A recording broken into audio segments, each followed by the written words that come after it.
So we're gonna find out if we can die.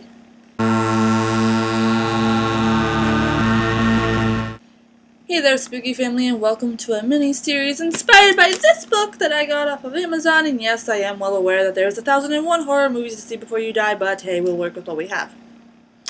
So this book, in the table of contents, it's kind of break down into different decades, so I figured I would do the same for my episodes and see how many of these movies on this list that I've actually seen, and feel free to play along, I guess, and see how many of them you have seen.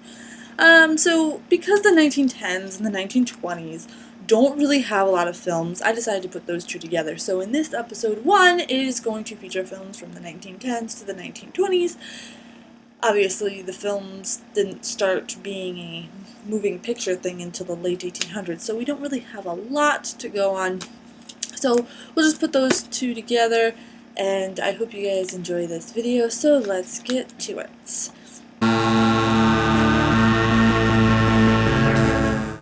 The Cabinet of Dr. Caligari.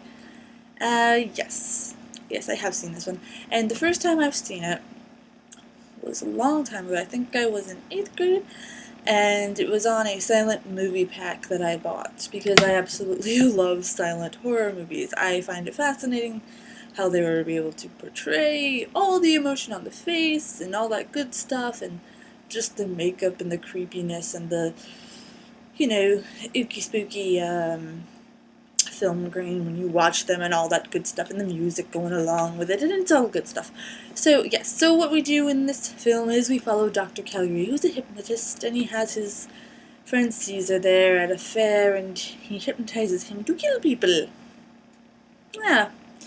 And, horror really wasn't deemed a genre back then, so this is seen as like one of the grandfathers or godfathers of horror, which is really cool. I love the weird aspects of the film. Sorry, I'm kind of like spacing out here today because I've tried to film this video like 6 times and I had people making noise and distracting me, so bear with me here. Also, if you notice and you are a Rob Zombie fan, you can kind of see where the inspiration came from Living Dead Girl. Like, yeah. So, yeah, cool film. The Golem, 1920. For this film, it's not really a yes or no. I've seen bits and pieces of it when I was in my media class in college.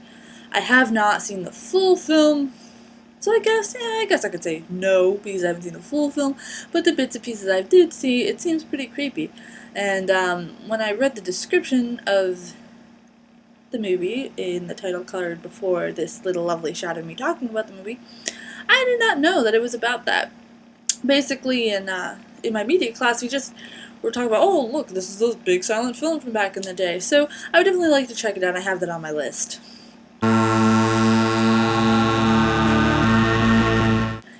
Oh, Nosferatu, 1922. Obviously, this is the top favorite silent film of mine. Obviously, when I was younger watching SpongeBob.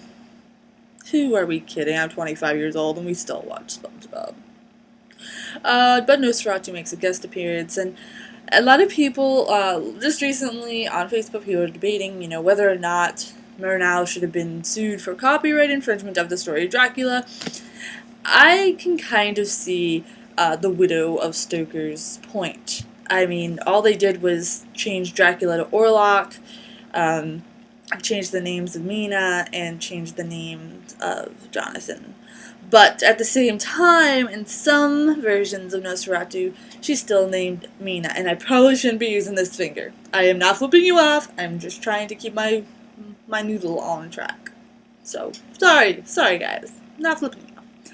So, yeah, and, I could see it, because it really wasn't a unique story. It was kind of the same thing, just different names. So, yeah.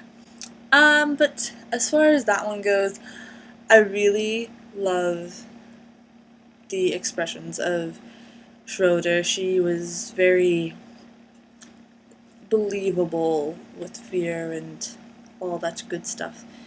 And I love the hairstyles of the chicks in the 20s. Like, why? I don't know. The next one is Hexan. This one is actually very interesting. I bought another horror movie pack and this one was on it, and I found it to be completely... I was in awe of, like, the imagery and the effects.